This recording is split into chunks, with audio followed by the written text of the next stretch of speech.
Bonjour et bienvenue. Aujourd'hui, j'aimerais vous parler d'un concept qui inquiète beaucoup de gens qui essaient le régime cétogène. Il s'agit de la question suivante: puis-je manger trop de graisse dans le cadre d'un régime cétogène? Est-ce dangereux d'une manière ou d'une autre? Il y a deux raisons pour lesquelles cette idée vient à l'esprit des personnes qui essaient le régime cétogène. Nous allons parler de ces deux raisons. Et nous allons dissiper ces mythes afin que vous puissiez cesser de vous inquiéter et profiter des bienfaits du régime cétogène. La question est la suivante: peut-on manger trop de graisse dans le cadre d'un régime cétogène? Il y a donc deux raisons pour lesquelles les gens s'inquiètent. Tout d'abord, au cours des 60 ou 70 dernières années, nous avons eu une alimentation très riche en glucides. Et nous savons tous qu'avec un régime riche en glucides, on peut certainement manger trop de nourriture. Vous pouvez vous asseoir et manger un paquet entier de chips, n'est-ce pas? Vous l'avez déjà fait. Oui, moi aussi. On peut manger une tarte entière ou un gâteau entier. Je me souviens avoir mangé un demi-gallon de glace avec ma sœur. Cela fait environ 2 litres de glace. Il y a tellement de glucides que l'on peut manger. Les chips en sont un excellent exemple. Vous pouvez manger un sac entier, et même le marketing dit que vous ne pouvez pas en manger un seul. C'est parce que vous ne recevez pas les signaux de satiété liés à la consommation d'hydrates de carbone. Les glucides ne vous disent jamais que vous êtes rassasié. C'est pourquoi vous pouvez aller au restaurant chinois et manger jusqu'à ce que vous pensiez être rassasié et sur le point de mourir d'avoir trop mangé, mais 1 heure plus tard, vous avez faim. Et vous recommencez à manger. Et c'est ce que font les glucides. Nous sommes donc habitués à pouvoir nous gaver de glucides et à en manger en excès. Cela semble donc être une question rationnelle à poser au sujet du régime cétogène. Puis-je également le faire avec des graisses? La deuxième raison pour laquelle les gens s'inquiètent est que, depuis 60 ou 70 ans, on nous a appris à craindre les graisses en tant qu'aliment. Oh mon Dieu, attention, évitez les graisses, faites attention aux graisses, ne mangez pas de graisses saturées, évitez les graisses animales. Nous avons donc presque cette peur instinctive qui nous a été inculquée depuis l'enfance.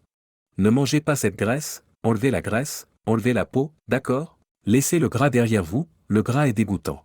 Ainsi, lorsque vous mariez ces deux mythes, à savoir qu'il est tout à fait possible de surconsommer des glucides et qu'il faut avoir peur des graisses, lorsque vous commencez à parler d'un régime riche en graisses saines, vous vous inquiétez.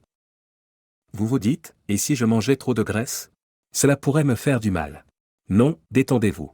Ce n'est pas grave. Tout d'abord, même si vous pouvez vous gaver de graisse, cela ne vous fera pas de mal. Votre corps sait exactement ce qu'il doit faire avec les graisses de votre régime alimentaire, avec de bonnes graisses saines. Remontez 30 000 ans en arrière, jusqu'à votre grand-mère ou grand-père néandertalien ou homme des cavernes.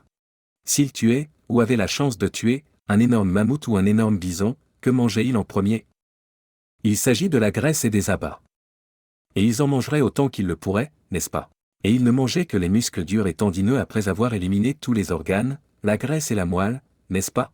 Notre corps, notre ADN est donc habitué à manger occasionnellement de gros lobes de graisse, ce qui est parfaitement naturel.